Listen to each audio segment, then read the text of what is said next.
Hello and welcome back to the Pocket Network Podcast, a podcast for real estate professionals like you to innovate your world. I'm your host, Margarita Petrosian, and each week I sit here with industry professionals to talk about hot topics, industry challenges, and so much more. This week I have Zarik Boghossian with me. Welcome to the podcast. Thank you so much. It's a pleasure to be here. So Zarik, I met you through an MBA project that I had to do marketing for your company. That's right. So you are an entrepreneur, and you also teach entrepreneurship and decision-making sciences at Pepperdine University? Correct, that's correct. Very impressive. The last 14 years, yes. Wow, very impressive resume. Not to mention the countless number of boards that you've been an advisor on. Right. Yeah, so I've been in the software industry for the last 35 years. And not only I'm an advisor and board member in some companies, but I actually have a few companies of my own where we develop technologies for different industries. So that's what I do. That's my passion. And augmented reality is one of the last things we've been developing over the last 10 years, actually. So yes, and in addition, I'm teaching because I believe we need to prepare the next generation of leaders and to be able to survive in this new world, which is a new world. Everything is changing so fast. Correct. I feel like just in my lifetime, there's been a countless number of you can almost call it a revolution in the industry with the way that just technology progresses. Sure. Things are not as you know it for a long period of time. Correct. There's a change that you have to catch up with, whether it's with marketing, with something as simple as when they update your iPhone. Marketing has completely changed with iOS 14. That's correct. Actually, you just mentioned the word, the R word. So it is called an industry revolution 4.0. We've gone through industry revolutions for the last 130 years. The first one was the steam engines, but number 4, version 4, is the autonomous systems, is the mobile devices, is the hyper connectivity of the people around the world, Zooming, teaching through Zoom, learning through Zoom, communicating through Zoom, So that is actually the new world I was talking about, where we cannot resist it. I always tell my students and my children as to things have changed. People do not ride horses anymore. So when the first time Henry Ford came up with the invention of the car, people were upset, saying, oh my God, I'm losing my business. But I don't think people will go back riding horses, right? So you move on, and you have to find your niche and prepare yourself for the type of jobs that will be available as part of Industry Revolution 4.0. So jobs will be lost, but new jobs will be created. So where do you fit in? For those that can adapt. For those who are accepting the fact that we are going forward. As a matter of fact, the reason there is a revolution is because of the consumers. We demand these revolutions, right? We like the convenience. We don't want to go pick up something from the store. That's revolution, Somebody brings it to you. Yeah. So 20, 30, 40 years ago, that was not the case. So that creates jobs, but also we cannot complain too much because we are the ones who are demanding those changes, right? Exactly. So, if there's no consumer demand, no business is going to be successful. That's correct. Absolutely. Yeah.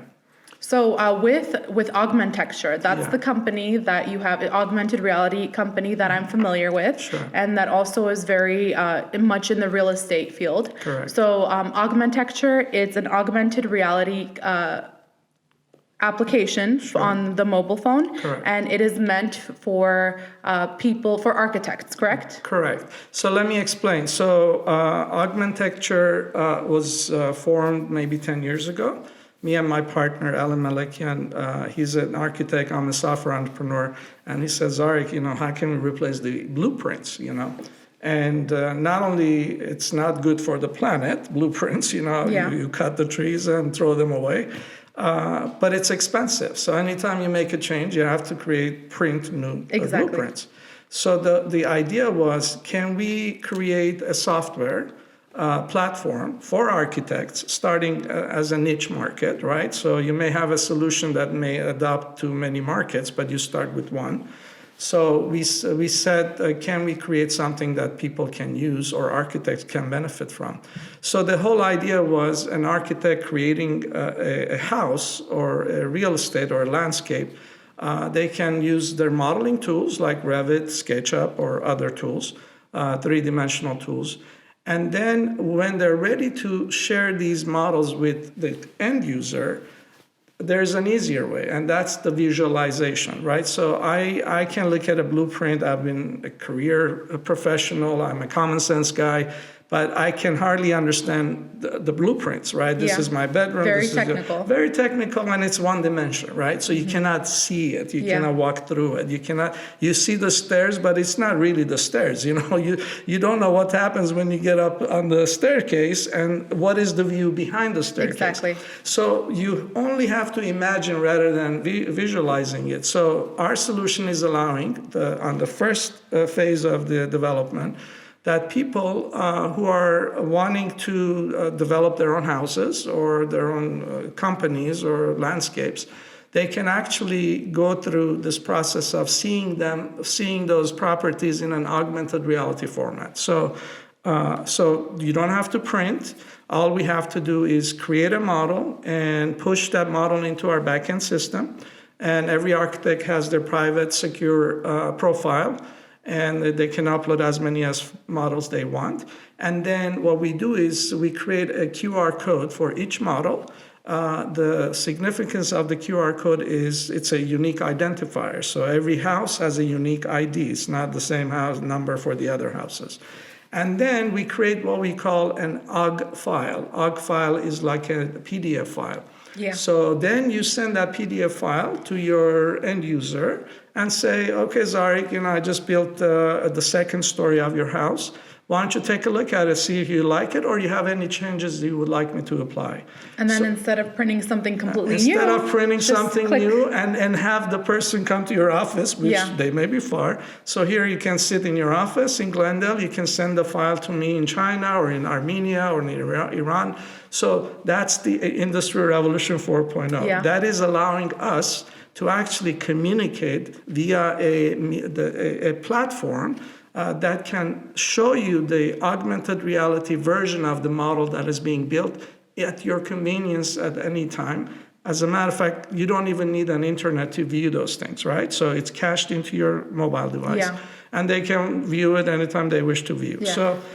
So we're starting with that, but then there are other relevance to the real estate industry. Yeah, and we'll definitely link a video for anyone interested to see what exactly this looks like. Sure. We'll link AUGmentecture's YouTube channel and the video where you can actually see someone using the software and how user-friendly it really is. Because I have absolutely no background in anything augmented reality. I've tried those different glasses. That's as far as I went. But when I watched your presentation in class, even before when you had just sent the presentation PDF, I downloaded the app, I scanned the QR code, and I was able to figure out the app on my own without much guidance. So it's very user-friendly, and it's something where it's not just between architects. So I'm thinking if I wanted to develop my own property, so whoever I'm hiring, if they are able to get me onto the property and right in front of me through my phone, I'm able to see what they're going to build, what it'll look like. Absolutely. Do I actually like it? Because maybe I'm asking for something because it's in at the moment. Correct. If I were to see it on my own property, whether it's on the first floor, second floor,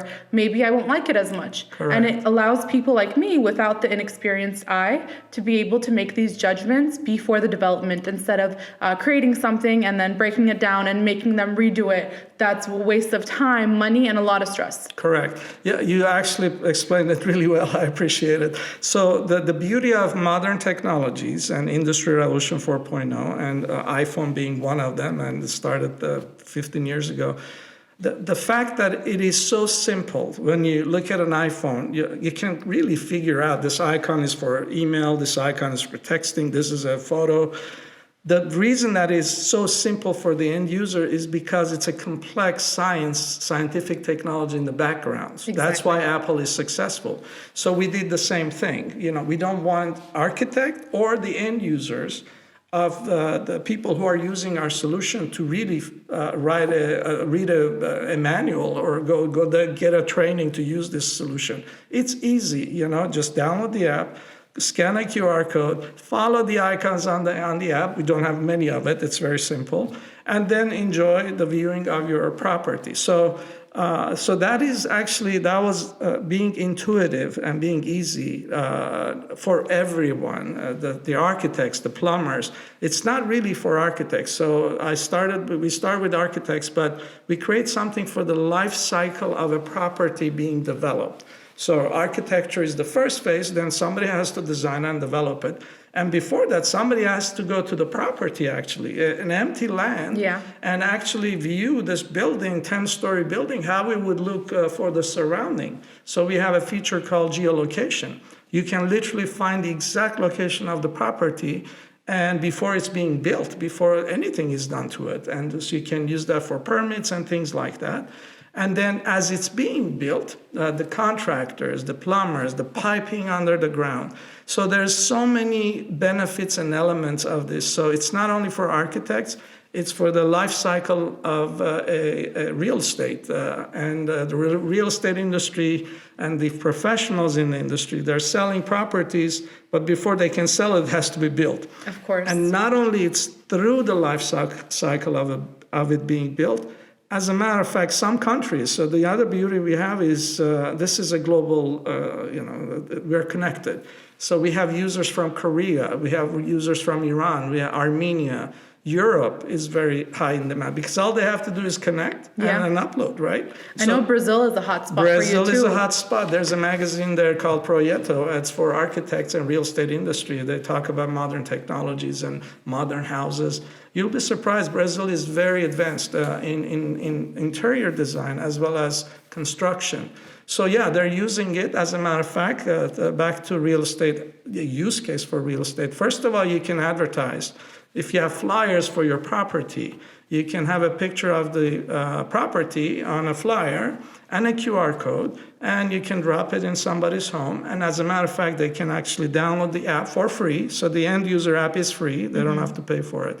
By scanning the QR code, they can actually see the building before they go for an open house. You see how much time is being wasted on open houses on Sundays. You have a kid that is crying, and you have to park somewhere, and then you go there, there's a lot of people crowded and all that. You can actually have an open house in your house. I love that. And then when you have an interest, you can call the agent and say, by the way, I had a view of it already.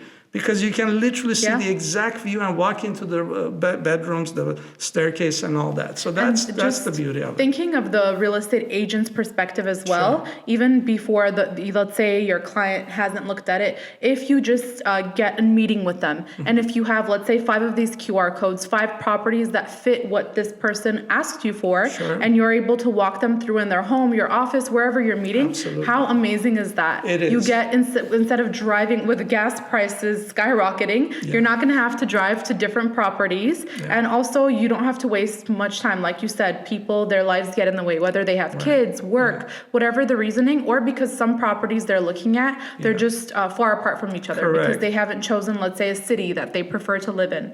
So just the convenience of this, it's really amazing that everyday people with no education, with no technical background can access this. Just the accessibility of this app is amazing. Even the kids can. A 6-month-old, it's a fact, by the way. It's a study done that a 6-month-old child today, they can actually play games on a mobile device because they can.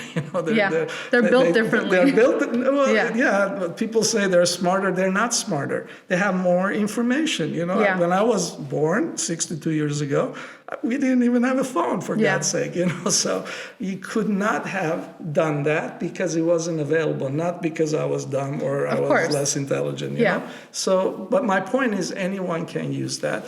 And there's a very important element here, and you brought it up, gasoline, right? So even if gasoline rates were not high, or people were still driving, the amount of drive back and forth to an office, to see your architect, to talk to your contractors, to go to the property site, to make some decisions, all of this thing can be done remotely. We have a feature called team viewing. So your architect can bring up the model that he's designing. You can join the architect in a room, and then see the information he's presenting to you. And you can actually make comments. By the way, I don't like those windows there. I don't like the color of it. You can That is redline so it. impressive. You can redline it while you're many miles away, rather than being together. And there's no blueprint because it's expensive, and you're actually saving the planet over time. 1,000 years later, maybe not tomorrow, but these things that we're doing, it's saving time, making us to make decisions, it's allowing us to make decisions faster, and it's allowing us to communicate better because you see it rather than you have to imagine how is this going to be when it's done. I love that because for me, I'm very much a visual person, and I can imagine pretty much anything if you describe it to me the right way. But even with all of that, if an architect tries to describe something to me about a home, I know nothing about building. I know nothing about the specifics. So just for me, even someone who can visualize things, what a huge help it would be. I'm imagining for people that don't have that. They're not as creative, let's say. They can't imagine something if you were just to speak it to them. How convenient would this be? And the communication, how much easier it would be. No miscommunication at all. Exactly. They're seeing it. The projects get delayed, in every industry. My software industry, the only reason a project gets delayed is because the requirements for developing a product is not clear or is not as clear. And then when you start working on something that is not clear, then the end result won't be clear either. So then you're going to go back and forth and you get into some disappointing conversation with customers. Well, I didn't know I had to do this. Well, it says, but I told you. It's not documented. It's not visualized. The other thing since we're talking about real estate, so when you move into a house or an apartment or a property, it's empty, right? So the next challenge is, oh my God, do I need a couch for this area? What the color should be like? What is the size of the furnishings and all that? Actually, that's the second phase. So you can actually furnish your apartment ahead of time before even you buy it through Amazon or somewhere else. So that's, again, decision making, seeing it before doing it. And so there's a lot of benefit to this, to architect something, to build that property, and to furnish that property, and to advertise that property. Again, real estate agents, they can use this, put a QR code on it, and have more attraction. As a matter of fact, we had a university in India, Chennai Academy of Architecture and Design, and we got some traction there. And so the students were using it for a class exercise, as well as people from India then called us saying, there's a lot of population in India. So when they have a property, thousands of people go see it. So they can actually use our solution to advertise those properties on a flyer. I love it. And then before 1,000 people show up on the property, maybe 100 people would be more interested because they had already seen it. So you can filter it out. In today's seller's market, I was watching something on the news where someone took a video of an open house. I don't remember exactly which state it was, but it's a very small residential street, and there's absolutely no room for someone to even breathe. So many people showed up with their agents to see this home. So if you can avoid just that I bet was super stressful. And as someone who's buying a home, you're finally ready to make such a big investment. That can also be very discouraging to be met with so many people. First of all, you don't know if they're serious buyers. You don't know what their offer is like. So just to prevent the burnout of the client constantly being disappointed at different homes, it would also be easier to keep this all in your office or in their home, in their living room. Correct. Yeah, and you're touching on a critical point. So even though we feel a little bit more comfortable about COVID, but people are hesitant to go into the crowds still. And even if we pass through this sadly, but we've seen a lot for the last few years. I've seen a lot more, but not to this extent because I'm just older, not because I'm smarter. But I had never imagined there would be a pandemic in my lifetime. But now I have seen that also. So my list of things have You never know what'll sad happen. things and devastating things. This was one of them. I guess the point I'm making is, because of that, we change our lifestyle. Because of that, we change our habits of doing things. The way we drive or not drive, the way we go to crowds, or we don't go anymore. And if we do, we're more careful. You wash your hands all the time. Things, I think those are good practices that we could have done for years, but we never needed it. We never thought about it. So this crowd control, not going to places you're not really comfortable, can be resolved by technologies like this. AUGmentecture is not the only solution, but for many different industries, Amazon, who goes to malls anymore? You can get something, they deliver it 4 hours later, and you don't like it, put it back, and they're gonna come and pick it up. Are you kidding me? Automation is life-changing. Yeah, it's a supply chain. It's like, yes, because of COVID, things have been more expensive, but that's a different story. That doesn't mean automation is not good. As a matter of fact, if we didn't have automation, we couldn't have survived the pandemic.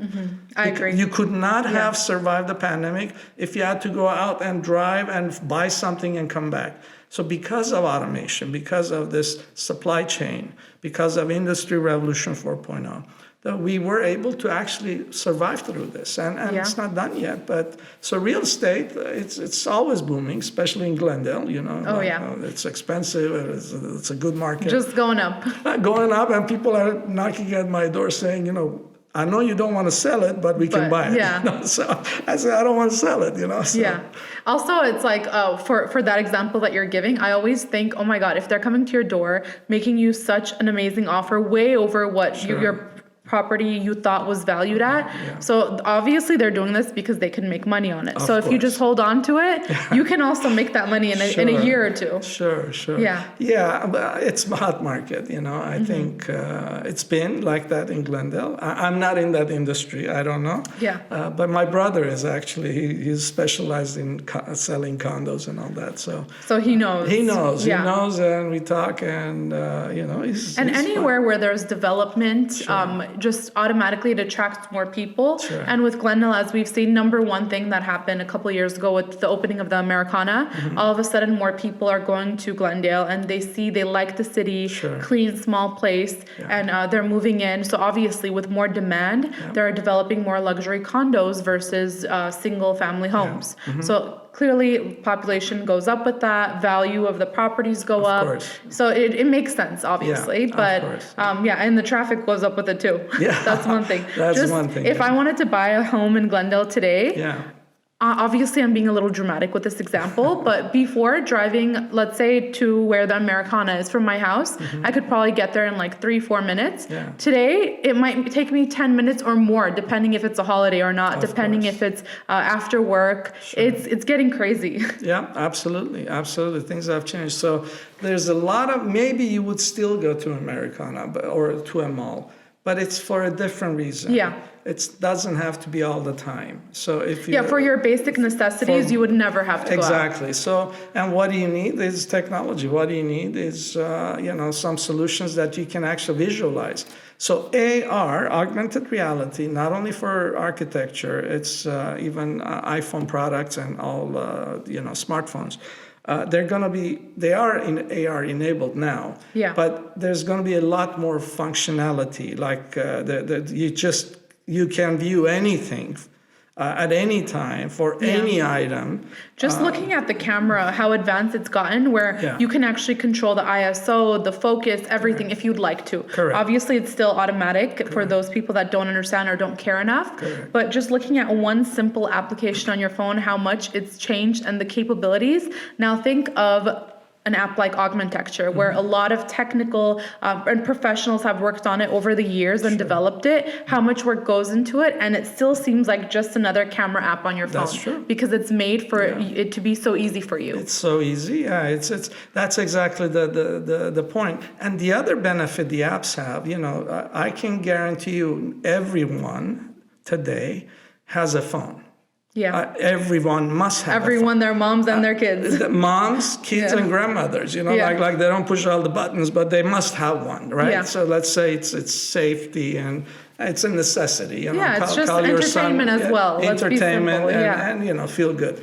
So what we have developed, it does not require goggles. You see, so we actually had that in mind 10 years ago, where Goggles are good for gaming. Goggles are good maybe for some augmented reality experience, but goggles are very expensive. Yeah. Goggles are very uncomfortable. Goggles actually can give you a headache. Yeah. Goggles actually look ugly. They make me really nauseous, I have to say. I get motion sickness from the AR. Right. Yeah. Yeah, exactly. So that's another side effect. That's not a side effect. And imagine it's an executive conference room and you have all these rich people sitting there with ugly goggles, and But they run into each other. Exactly. Running around with that, you can't have a bunch of people in the same space doing Correct. that. It's unsafe action. People have accidents. They break their legs or heads and all that. So my point is, yes, maybe still some applications will require, but it's very expensive. It's going to get cheaper maybe.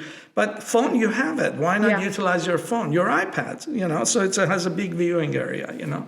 So the beauty of the applications that has come and that have come and they're going to be available, they're more on mobile phone enabled rather than. I actually was going to ask you about the goggles. That was one of my questions. Where is the application compatible with it? It is, actually. It's just unnecessary. It's unnecessary. But a cool side. It's a cool, exactly. So, and then some companies may come and say, unless this is on a goggle, we won't buy it. Of course, they have a choice. But we can integrate, we but can for actually. real estate, this, for example, sure, it's cool, but it doesn't make sense because for anyone, whether you're selling a home or if you're an interior designer, architect, doesn't matter. Sure. If your client is just a normal human who's not in the industry, who doesn't pay to use this application, is it easier to tell them just download this app and use it as you would anything else? Or is it easier to say, go borrow or purchase someone's goggles and use that just for this one simple task of seeing homes? An additional cost that they do not want to be spending at the moment. Yeah, absolutely. So it's not necessary. You can actually have a better feel. You can see the area. What is augmented reality? Augmented means virtual elements in a real environment, in the real world. So as you are walking, you see the trees around you. You see the goggle just covers all your eyesight. Yeah. So in a way, you're buying decisions. Okay, when I'm walking upstairs, you're actually seeing the upstairs, but you enjoy the view around you, then that makes you make a decision rather than you really cannot see the view around you or behind you. Yeah. So it is that has a lot of advantages, and it's free. That's the best part, where it's free for your clients. There's no convincing in there. There is no convincing there. So one thing actually that you keep saying is that you're literally walking around and you're able to see this. Sure. I took this one course when I was getting my bachelor in chemistry, where we were trying to even connect just chemistry with technology because that's what the world demands today. So the course was called Seeing the Invisible. And I love that because it says exactly what it is. And there's just so much packed up underneath there where you can apply it to anything in technology today, whether it's real estate, whether it's with being a scientist, a chemist, whatever. Education, even for kindergarten kids. See that in my opinion, part of me is academia, and I've been mentoring and teaching for many years. The school system has to change. When I was saying a 6-month-old, it's a fact. A 6-month-old baby can operate an iPad or an iPhone. They can figure things out. If they show them one time, they can follow through. So that child cannot go into a traditional kindergarten and open a book that was written 40 years ago and then go through that process 40 years later.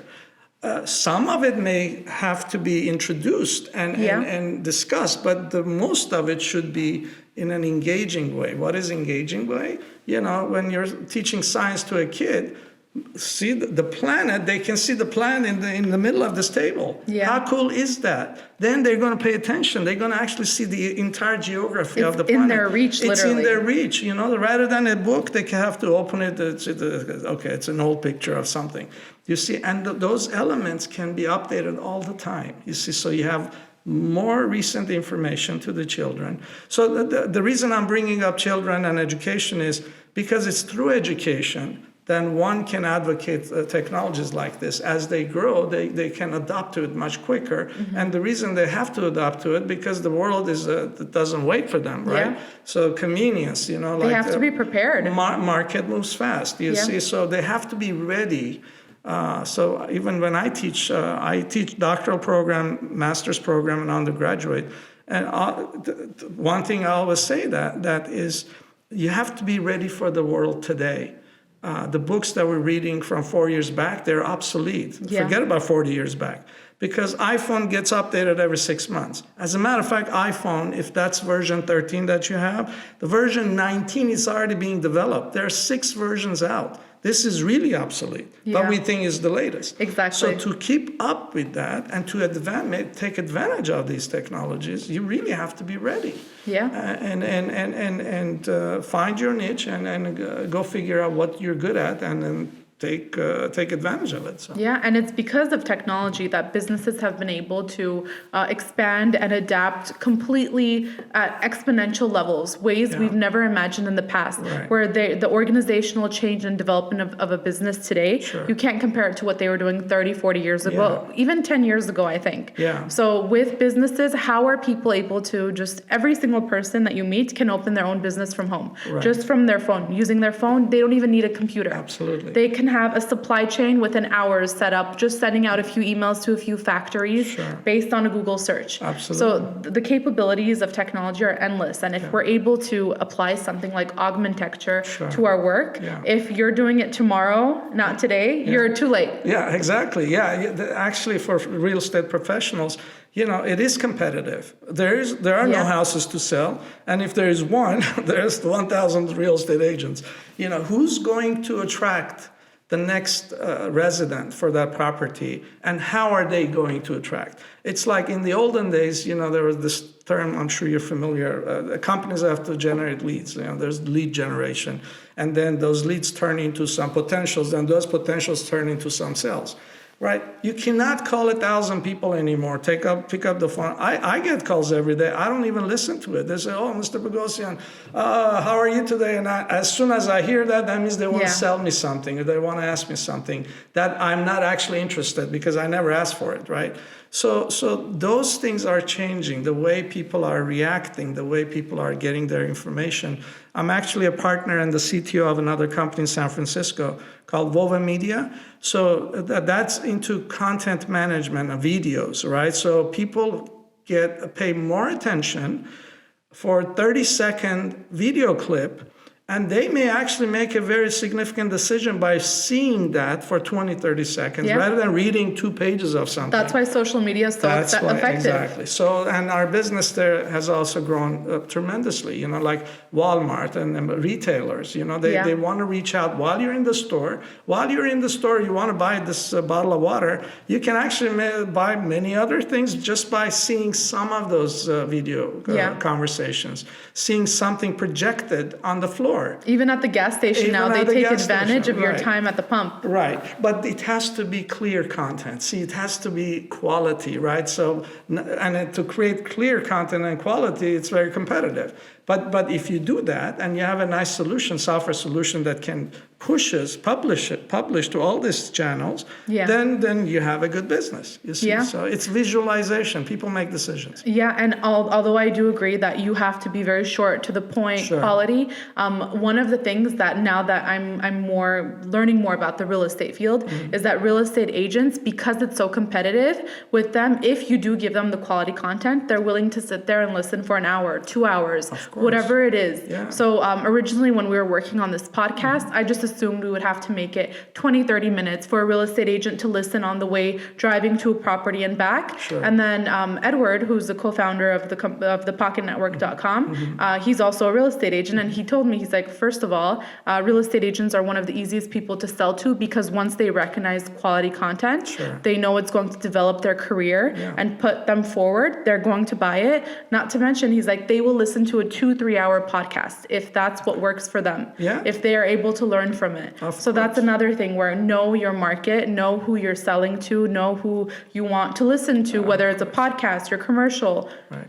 And with easy content, no scientific information, but something that people can understand easily, quickly, and make a decision. Because we're all intelligent, so just don't give me how it was done. There's a lot of science behind our AUGmentecture. We do a lot of scientific work.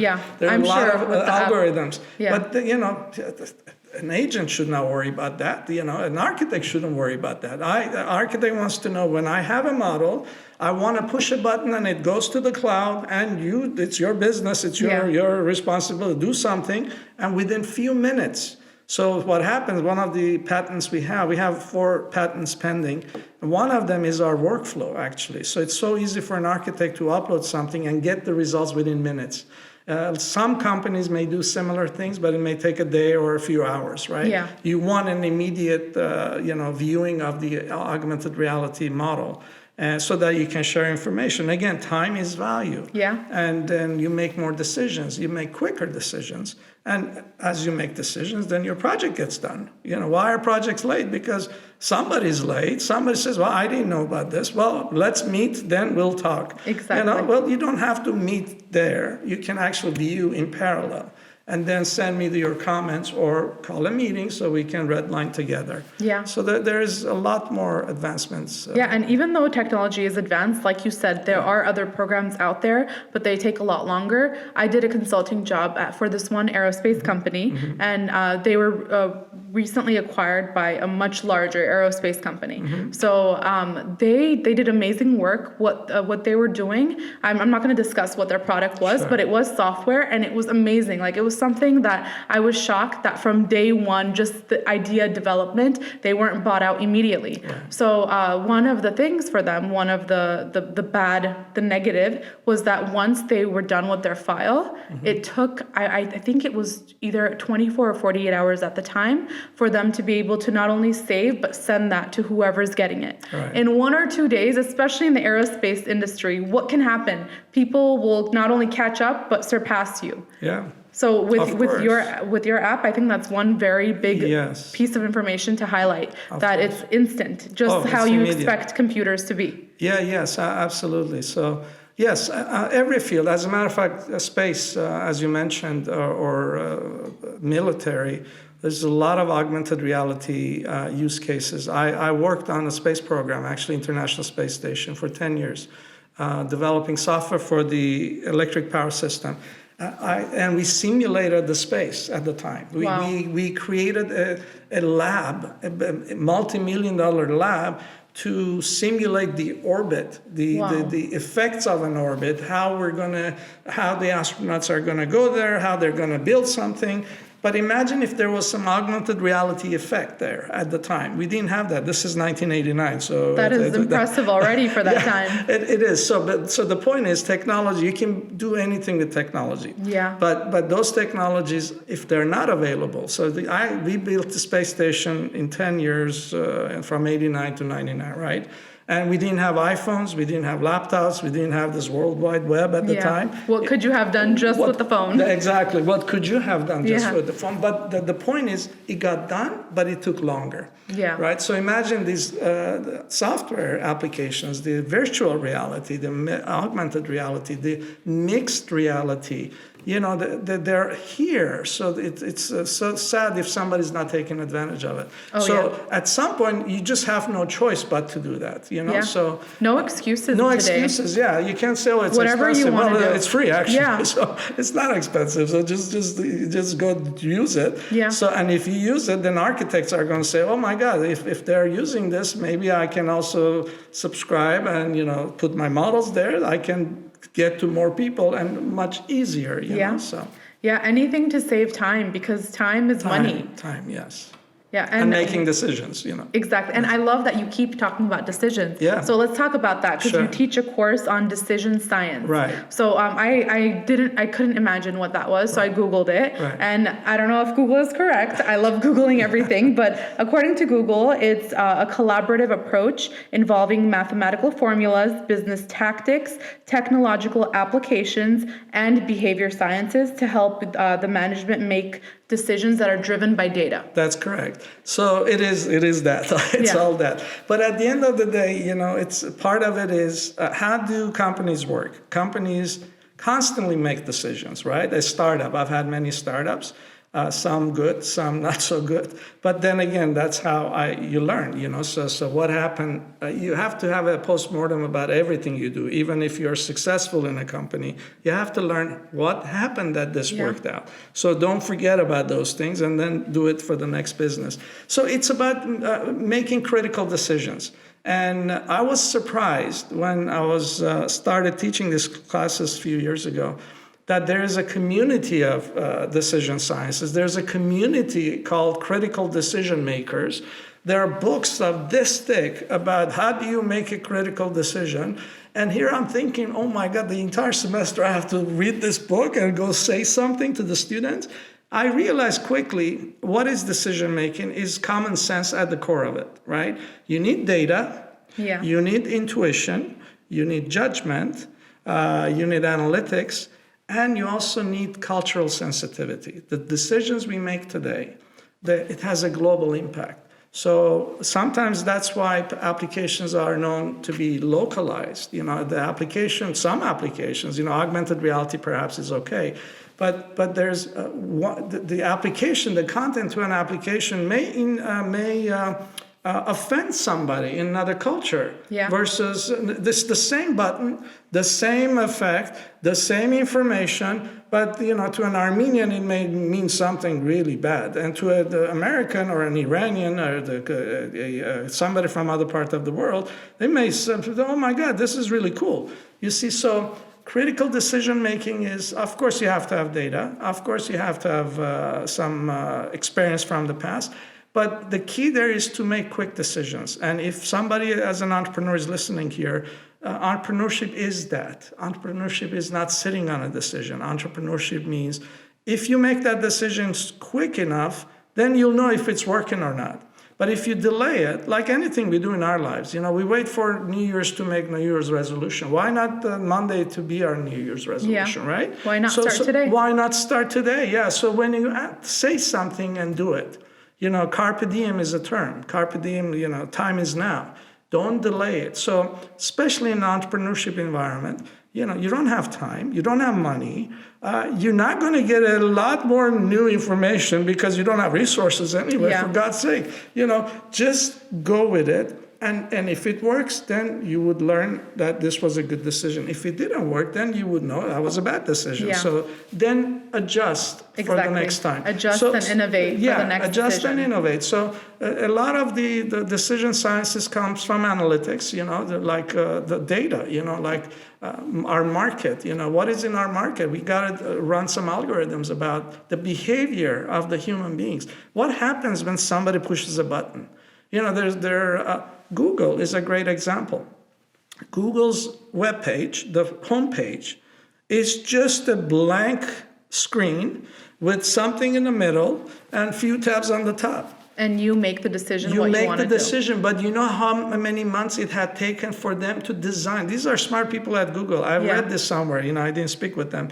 But it took 6 to 7 months to design that one page. Yeah. And when I look at it, I said, oh my God, I could have done this in 5 minutes. But it's not true. No. They realize the colors, the what happens when you push a button, what pops up. They had the suggestions. They had psychologists in that meeting. They had product managers in those meetings. Marissa Mayer, who became the CEO at Yahoo, she was the product manager. 6 to 7 months just to create that. See, that is a decision sciences.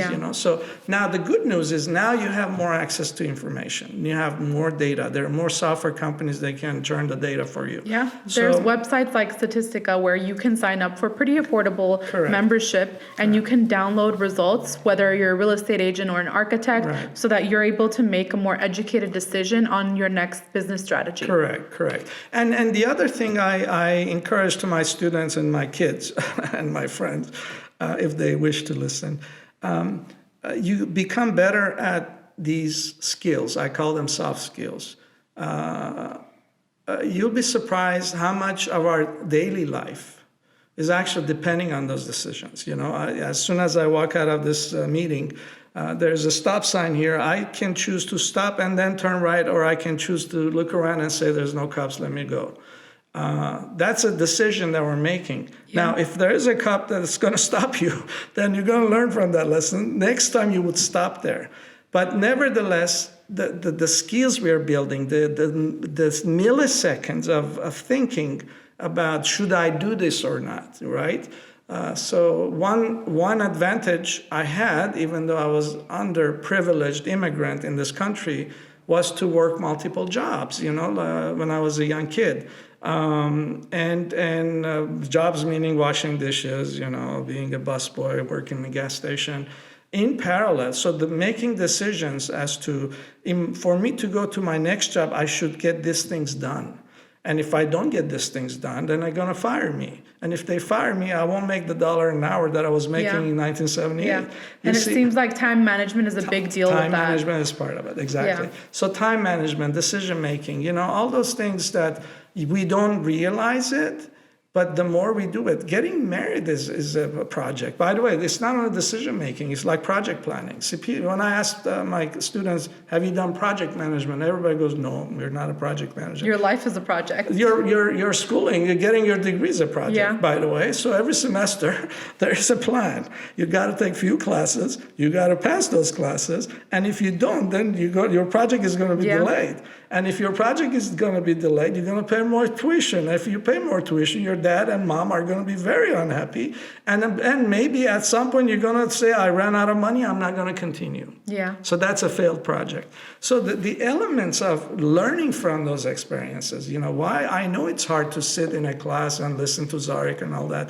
But the fact is, this is your project. If you can't listen to me, trust me, you cannot listen to your boss when you get hired. So you got to practice this. You got to be prepared. And is it tough? Of course it's tough. You think it's easy for me to teach? It's not. I work and I you're teach. Dealing with all of these different personalities. I have few businesses and I have few companies, multicultural, and I have students of every age. Yeah. It's not easy, but you know what? I love doing it because I see the results of it. And by the way, nobody's pushing me to do it. See, people complain about, why am I doing this? Well, don't do it. It's your own decision. Make a decision. Yeah. So I don't complain about I'm being tired before I go to a classroom because I decided to do that. Yeah. Why would I complain to my wife or my kids? Don't talk to me, I'm tired because I'm teaching. No. Don't teach. And because it's something you love, there's a reason that you're doing it. That being tired, you can push past that. Absolutely. And I see the results of it. So my metric for teaching is if I change one student's life, I have like 100 students every semester. So if one student gets inspired by or get motivated by what I do, what I say, because I take practice to my classrooms. Yeah. I don't teach, That's one thing I love about Pepperdine. Yeah. That everyone is either an entrepreneur or a professional in the industry, and they're able to bring real life examples and experiences to the table. Sure, absolutely. So that's decision sciences, that's decision making. Some of it is scientific, most of it is not. It's experience, getting good at it. I saw a quote from the ex-CEO of LinkedIn. Mm-hmm. Oprah was talking to him. Okay. And then she asked him, said, what is the most difficult thing in your job? And he goes, by making critical decisions. And then she goes, how did you become good at it? And he says, by making wrong decisions. Yeah. Yeah, that's the best way to improve at anything. So he says, I'm being good now because I made a lot of wrong decisions. But nevertheless, I made them quick. So then they can make And the best part of that is the recovery and what you do to adjust after that. Yeah. Not just keep making that wrong decision. Sure. If you look at the best companies or the best real estate agents, the best professionals, they've made all of the mistakes you can think of and so much more. Mm-hmm. But what made them different, what differentiates them is the way they recovered and innovated their practices. Sure. So just because something didn't work doesn't mean that it's not the same road you should go down. Maybe you need to make a slight adjustment and be more specific or more targeted with that practice in the future. Yeah. You mentioned something extremely important, so I'm going to talk about that for a second. Timing. See, entrepreneurship. A lot of business ideas, they have become successful. Maybe they had a great idea, but mostly they were there at the right time. Mm-hmm. Timing, the society, if they're not ready. There was a recession in 2008. Even to date, pandemic has created a lot of opportunities for many companies. Yeah, for us. For us too, yeah. Exactly. So the Uber and Airbnb, they were created during recession. People lost their jobs. You're the second person on the show to point that out. That's right. Yeah, well, so it's very important. Yeah, it is important because that's actually motivating. Yeah. You see, people lost their jobs. What am I supposed to do? I have to make money. I have to pay my rent. Oh, how so? Well, do you have a car, don't you? Yeah, I do. Why don't you go drive and pick up people and drive them to a location, and you make money, and the money goes into your bank. You don't get cash. Yeah. It's secured, and it's up to you. You want to work 5 hours? You want to work 10 hours? You want to work 7 days a week? You decide. And that's created the economy there. It was hard. Very successful. The beginning of Uber was very tough to get drivers and people, but the timing was right. But it became a staple in the industry. Now, you don't say, I'm going to order a car service. I hear a lot of people saying, I'm going to Uber there, and they show up in a Lyft. That's right. Uber is now it means car service. Car service, exactly. I read somewhere from the CEO of Airbnb recently, this is their best year. Pandemic was their best year in rentals. And I'm thinking, people have not traveled that much. Then he goes, yeah, of course. But they can travel and go somewhere and work from there. Yeah. So if you're renting an apartment, go rent an apartment in Hawaii. Oh, wow. That would be amazing. Yeah, because you're zooming people anyway. have taken advantage of that. Yeah, you're learning at Pepperdine. Okay, you don't have to be in Glendale to go to Pepperdine. You don't have to be anywhere to go to Pepperdine. It's all virtual, right? USC, UCLA. So they actually have better rentals and longer rentals for the guy who wants to make money. And that makes sense. It makes sense, right? Yeah. The timing.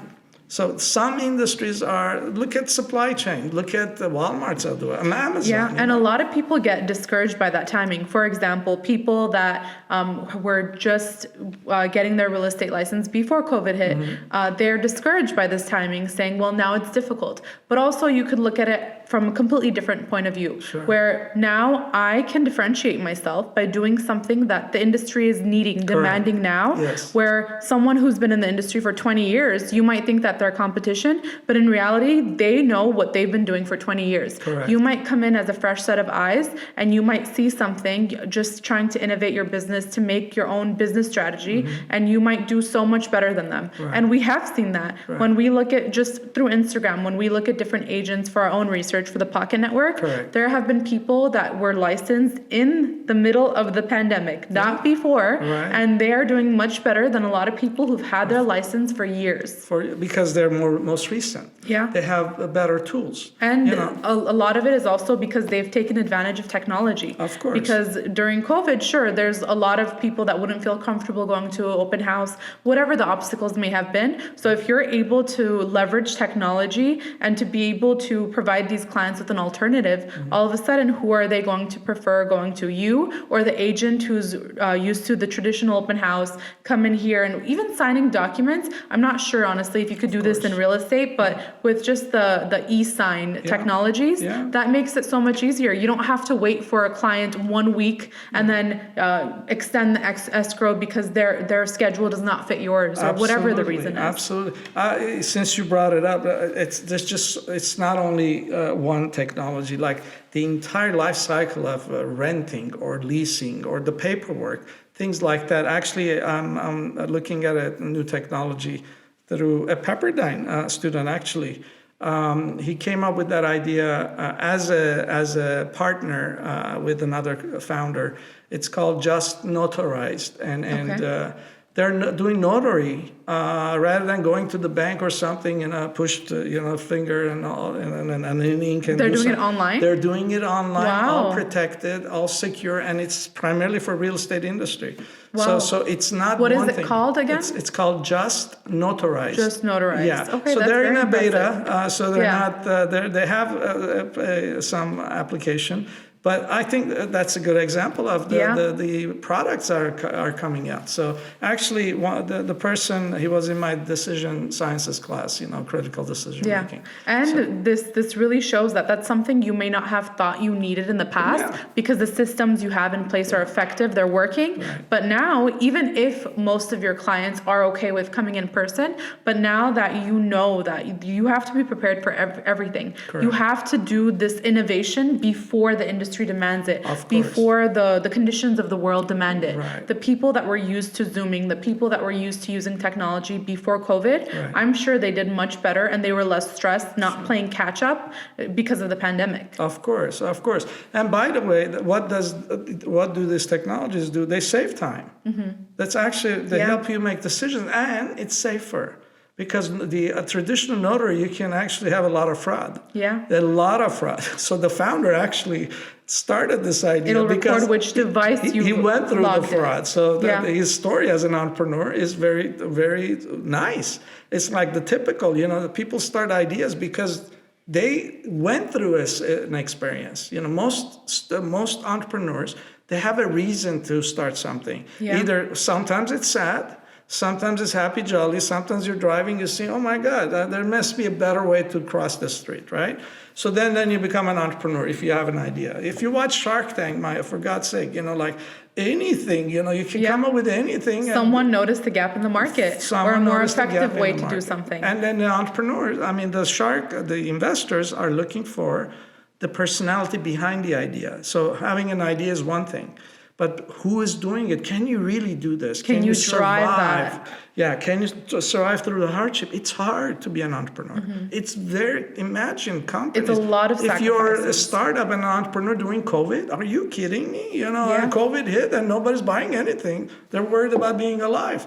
So if you had an idea, you spend $1 million doing something, then you're stuck, you're gone. You know? So how do you survive through that? Yeah, and with the extra component, like you had mentioned, with decision making, when you have to think of the different cultures. So first of all, for people in the U.S. is the melting pot of all cultures. Yeah. So you can't just assume, like, let's say you're in Armenia, you can kind of assume most of your clients are Armenians. Sure. Or let's say you're in Mexico, you can assume most of the clients are Mexican. Sure. In the U.S., you can never make any of those assumptions. But then on top of it, for most people, when you make a business, when you have an idea, you don't just want to sell it locally or in your country. That's right. You want to be global. That's the most successful business. Mm-hmm. If you don't do that, someone else will pick it up and just make the idea bigger than yours. Of course, absolutely. So that's something huge to consider with being not only sensitive to different cultures, but also maybe some cultures are, whether it's lazy. I don't want to use that word. Yeah, I know. But for example, some people might say Americans are more lazy, but I like to think of we like to save more time on stuff. Yeah. So things that may seem simple, whether it's using Alexa to place orders while you're walking around the house, whatever it is. Yeah. So for people like that,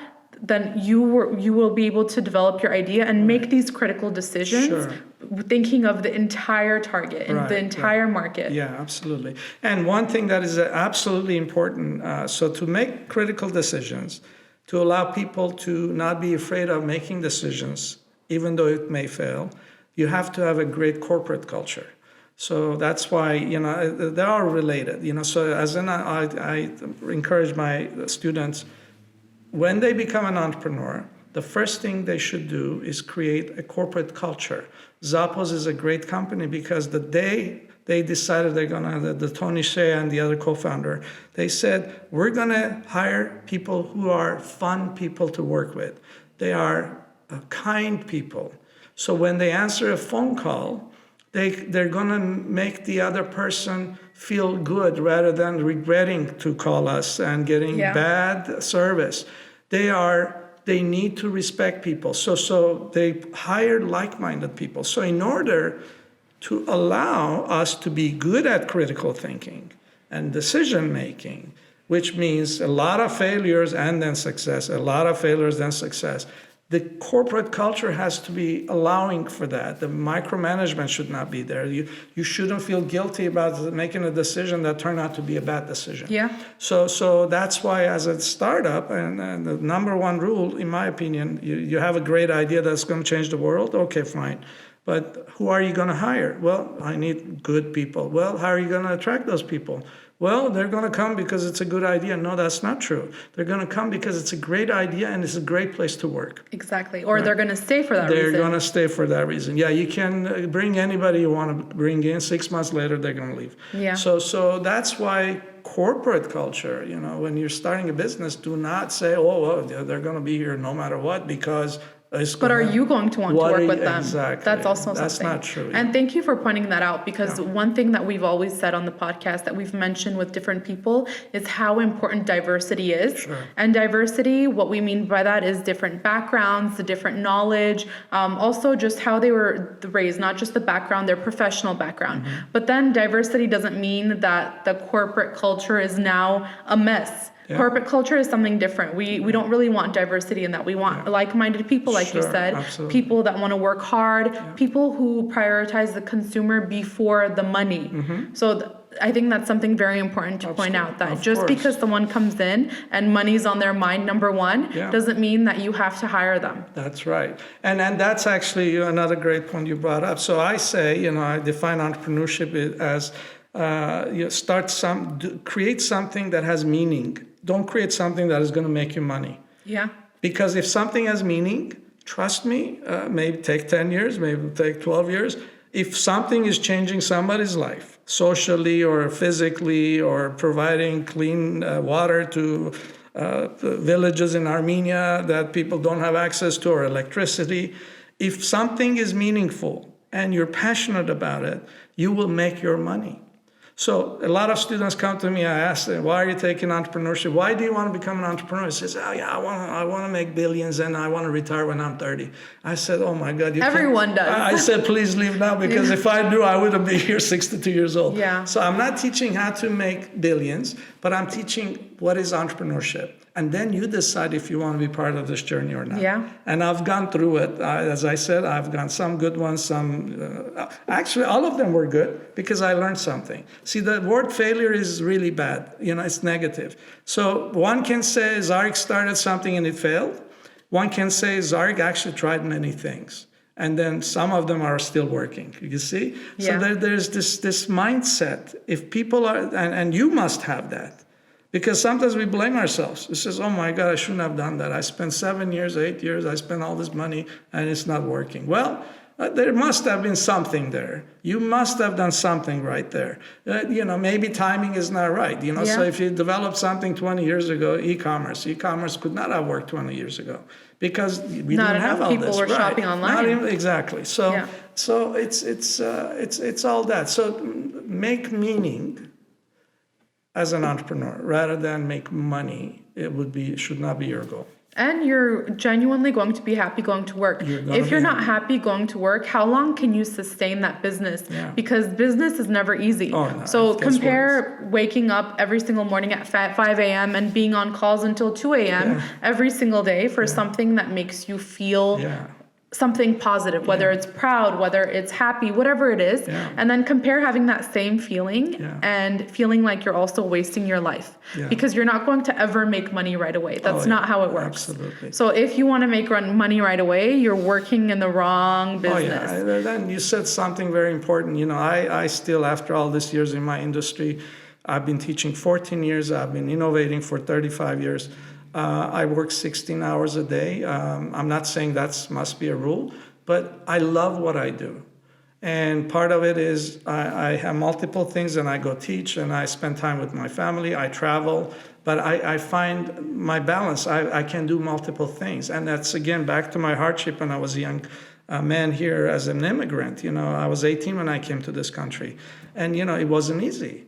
So I was also questioning, why am I doing this? Why am I here alone? Why my parents are not here? Then my father passes away a year later, right? My mother is in Iran. There's revolution in Iran, and I'm working 5 jobs. You see, those are the elements of entrepreneurship I learned Everything feels I like had it's no against idea you. about it, right? Everything is against you. It's hard. And then I had to study. I had to get a degree in computer science. So here I am. I'm looking at a dictionary to learn. I was reading in English one page, and I was reading in the dictionary to see what that one page was. The odds were literally against you. There It's all piled up. There were no Google. There was no iPhone. There was nothing. I had to go to the library, find a book. I didn't know where the book was. I had to ask with my broken English. So my point is, things doesn't have to be the same. Of course, it's changed. But those are the skills that one needs. Either you're going to learn through hardship, or you have an opportunity to go and learn on your own. There's some online things available. Practice. Preparation. Success means preparation plus opportunity. So if you're preparing yourself, if you want to be a great marketeer, you really must know how to generate leads nowadays. How do you use the resources around you? If you're a real estate agent, how do you sell homes anymore? Don't call me, say, Zarik, we need your house. That's not a good thing to do. Even 30 other people could do the same thing. 30 other people, that's actually very offensive. You really think I'm going to just take the call and say, okay, come and buy my house because I'm making more money? Then what? Where am I going to rent? What am I going to do? I love this house. My children are born in this house. And I'm not selling the house. If I were to sell my house, I would have called you. Yeah. But there must be another way. So my point is, learn the industry, take advantage of the technology. The rules of engagements have changed in every industry. So the ones who are staying up with these technological advancements, the industry revolutions, then they're ahead of others. The ones who are complaining, then they're going to be left behind. They're going to be constantly playing catch up. Exactly. So. And honestly, let's be real. If you love anything, you'll never be that person. Yeah. So if that is you right now, if you're listening and that's you, maybe it's time for a career change. Sure. Maybe it's time to figure out what would make you want to wake up in the morning, even if you're not the most successful person in the field. Sure. Yeah, love what you do, the passion. So that keeps me up. So the reason I am doing what I'm doing, because I love what I do. I see the results. So if I have a bad day and I have fixed an issue at the end of the day, I feel good. I don't have to sleep for 8 hours. I sleep 3-4 hours a day, but I am comfortable. I've practiced that. And it's not me, by the way. When I say it's not I only. It's eyes of the millions of eyes like me. Yeah. So there's nothing special about me. See, that's really the good news. I am just that you can do the same thing. I'm just a regular person, a disadvantaged immigrant from Iran who came here 42 years ago, didn't have money, didn't know anybody, didn't have any favors from anybody, learned something, worked hard, and then developed the skill set that he loved to develop, and then he advanced. He worked really hard. And then tried to give back. And then tried to give back. Whether it's with teaching or, for example, teaching, philanthropy, I help people in Armenia, we're developing some of our technologies there. Why? Because they are smart people. Yeah. It's not only, And I think you said you have a team of how many developers in Armenia? We have about 70 developers. So. That is amazing. Yeah. And, so comparing to some of the companies I've worked with, the reason they outsource a lot of their work is because the labor is so much cheaper. Sure. But as I say that, by cheaper, I also mean they're completely abusing the workforce. Of course. Whether it's paying $2 an hour, $5, whatever the reason is. But then I know, just working with you personally, that you still pay them a very fair wage. Yes. And it's at least minimum wage in America. Yeah. And that's not Armenian minimum wage that you're paying these people. No. So these people, you're not only paying them well, you are actually giving them the opportunity to do something with their life that they would have never been able to do before. Absolutely. So my philosophy for outsourcing is I find the resources that I need for my businesses wherever they are available. Is it Brazil? Is it Armenia? Is it China? Is it whatever else? So that's the first thing. So the good news is you don't really have to be stuck with a country. Is it tough and competitive? Is it challenging? Yeah, of course, there's a time zone issue. Yeah. So I'm up at 12 midnight my time, while it's 12 p.m. they're having lunch. And I'm also up at 6 a.m. my time because somewhere else is 9 a.m. there. So yes, so you have to decide. That's why entrepreneurship is not easy. So it is hard. But the fact is you can find your resources wherever you wish to find them. So first, identify what are the skills you need. Second, do not underpay them. You know why? Because if you don't pay them well, as inexpensive as they may be, they have to do other jobs. It's not cheap to live in Bangladesh anymore. Yeah. You cannot pay an employee in a factory $1 an hour or $1 a day, for God's sake. Let's even say that's enough for one person in Bangladesh. Where is the humanity here? Why don't you pay them $5? Give them 5 times more. You know why? Because you're still saving 95, 98% margins here.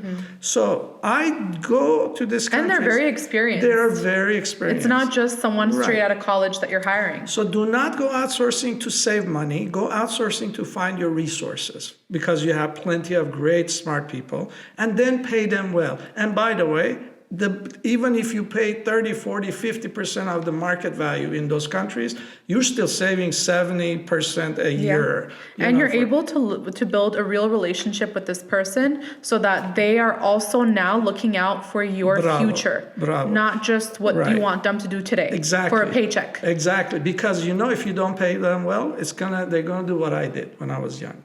So the reason I was working 5 jobs is not because I wanted to work 5 jobs. My salary was $1.10 per hour. This is Texas in 1979. $1.10 after working 8 hours is like $10. $10 would not have paid my rent. So I needed to make $20, $30 more per week so that I could pay my rent, I could pay my tuition, and so on. So in those countries, even to date, if you don't pay somebody well, they're going to have to work at night. And guess what? They're going to be late on the software programs. They're going to have bugs in their software programs. They're not going to be committed and loyal to you because they can't. They have to go and work 2 jobs because you're not paying them well. So why not paying them well? So consider that a philanthropy. You're above the market. Sure, okay. I'm above the market, I know, but let's feel good about that. I'm changing this person's life. You know why? Because those people now are buying homes. They're buying cars. They're taking vacations. Oh my God, what's wrong with that? And you're still making money. Their world. You're changing their life. So why not changing one's life? Give them the opportunity to work on a project for Walmart from a country that the Walmart doesn't even know exists. And then change their lives, and then they become loyal to you. There is no micromanagement here. So I have a trademark called leadership as a service, and I define that as treat people as human beings, and in return receive respect, loyalty, and results. What are we looking for as entrepreneurs, as business people? You're a business person. Your result is what? To deliver something to a customer that asked you to build something for, and then have the customer happily using that service that you gave them. The product you gave them. That is results, isn't it? And then who are doing those things? The people that you have. And if the people are not happy, they won't do a good job. They can't. And if you're ever doing this just to save a buck or to make money, I don't see any of those people being successful. And that money that you're saving, trust me, at the end of the day, your project is going to be late. Your project is going to be late. You end up spending more. Spending more money and disappointing. Or if you need to find someone new, just the stress of finding new employees. And then especially when it comes to technology, the new person you hire has to go through the code, see if it's something they're familiar with. They might have to start from scratch. Sure, absolutely. So however you look at it, it's the best philosophy and approach. Treat them well. Hire the right people. Give them the tools. Mentor them. Provide opportunities. Change their lives. And you'll see tremendous results. And you don't have to even worry about micromanaging anybody. Forget about humanity. Even if you don't care about being a good person, we can see ultimately in the long run, this is going to benefit your business. So think about that if that's what's going to encourage you to treat these people well. Correct. Yeah, absolutely. And why do some big companies pay their employees so well? Even in the US, there are some companies that pay, they're like 30, 40% over the national average for specific job. Sure. Why? Is it because they're that great? No, they could make even more money by paying you just industry average. It's because not only do they want you to be loyal to them, but also forget about just today's loyalty. They want you to think of the big picture with them. They want you to feel like you're a part of that company. And that works for them. And if big companies are able to do that in the US, then smaller companies like us who can actually make all the decisions ourselves. It's not just a bunch of corporate people from different offices making these big decisions. We can make these decisions for our business as well. Absolutely. So thank you. I feel like we had such a great conversation, and there's so many little things that the viewers can pick from. And I think I love this podcast just because everything you said and your application as well, it's for almost anyone in the real estate industry. It's for the agent. It's for the, it could be for the brokers. I'm sure there's an innovative way they can use it. It's for the interior designers. Everyone can use this. Yes, absolutely. And I see it completely changing the way homes are sold as well. With developers as well. So we'll definitely be setting this to all the people we've had on the podcast because my partners as well, when I show them, they love the product. They got so excited, and it's not like we can use it for our work. But thank you so much for coming on the show. I know you're so busy, and I'm so sorry. We did about an hour. You could have slept for an hour. You never get any sleep. I don't know. This is my pleasure. You know, it's this is again my mission in life is and has been starting with what we talked about at school, teaching. You know, I don't have to teach, but I love to teach. You know, I don't have to go to other countries to hire people and change their lives, but I love to. I don't have to come here, but I love to. So I'm trying to encourage through my experience that I've gained and sharing. I consider my teaching as sharing knowledge. You know, when I go to a classroom, I say, you know, I may be standing here, you may call me a professor, but that's not, you're not a student, I'm not a professor, we're here as a team. You're an adult, you know, you're an adult. So let's imagine this is our workplace. How are we going to manage one another? How are we going to share knowledge from one another? I learn a lot from you. You know, so you can learn a lot from me, not because I'm smarter, because I'm older. I have wisdom. I've lived longer. I've seen more. So I do public speaking sometimes, and you know, I don't come in and I talk about my space program as a bio. What I start with as, depending on the audience, I say I'm an ordinary man with an extraordinary imagination. And what is so good about that? It's not because Zarik is the only one who can do it. All of us have that. See, imagination is free. Yeah, it's really important for someone to be able to see themselves in your position. So it doesn't seem like an unachievable goal. It's not unachievable. That's exactly what I'm trying to, that's why I speak. And I have another term called imagine always. I trademark that without having an MBA, without having a doctorate, nothing. You don't need an education to do this thing. So that's just the beauty of it. What is that? It means I always imagined my life at the next level. I didn't want to wash dishes for the rest of my adult life. I didn't want to wash the toilets for the rest of my life. I didn't want to go in a gas station. I was studying while I was in a gas station.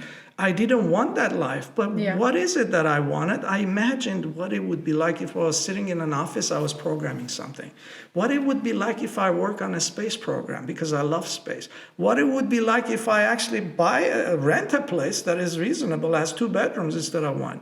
You see, I always imagine my next steps. I always imagine what it would be like. Not just imagine the next step, but you made movements towards that goal, most importantly. Exactly. Because everyone can sit there and watch Keeping Up with the Kardashians and imagine a glamorous life. But what are you going to do about that? So taking the steps, exactly. So it's like waking up in the morning. You can wake up and say, I had a great dream. You know, I think I'm going to become the president of this company. It was on my dream, right? Or my mother told me that, oh, son, you know, you're going to be a president. Well, yeah, I like to, but what is president? A president has to have skills. What decisions will you make to get to that goal? Correct, So imagine means imagine your life, imagine your next steps, but prepare. So remember, success means preparation plus opportunity. So when I had an opportunity to work on the space program, I was prepared. It didn't happen by accident. And I loved it. because then you feel achieved. Like you can see that, oh my God, You're what is actually working on something out of this world. out of this world and still orbiting around the world. And my goodness, that was a dream, but I was ready for it. And millions of others are just like me. Humble people, ordinary people with extraordinary imagination. That's what it takes. Yeah, and never quit. You might try 100 times. The 102nd time is when it might be time for you. It might be your time at that moment. The industry might be ready for you, or you might be ready for it. Maybe you weren't ready before. Absolutely. Actually, the Airbnb we talked about, their initial fundraising, they went to 100 or 120 venture capitalists to pitch the idea about Airbnb, like I'm going to rent my bedroom to some stranger. All of them say, leave this room. They couldn't imagine people wanting that. And the 130th venture capitalists said, oh my God, maybe there is something. Let's try it, And that's look what it is today. It developed into something completely different. Yeah. People are now investing in properties only for Airbnb. Correct. Yeah, absolutely. So you're very correct. So it's hard work.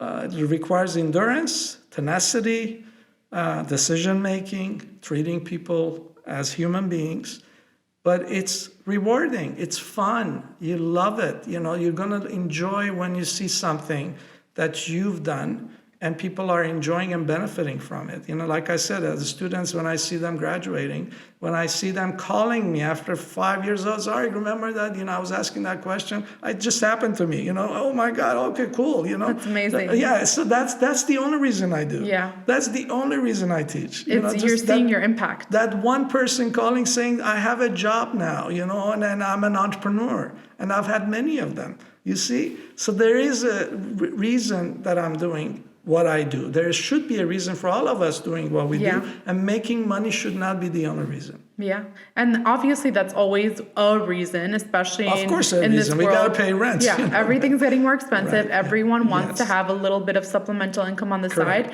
So no one's saying don't look at the money. Obviously, we have to. Correct. But there has to be a reason that keeps you fulfilled on the inside. Absolutely. The money will never be enough to fulfill anyone. If you are making money and you're miserable, then you're not going to be around long. Yeah. I mean, literally, not around long, literally, physically, it's bad. It's bad for you.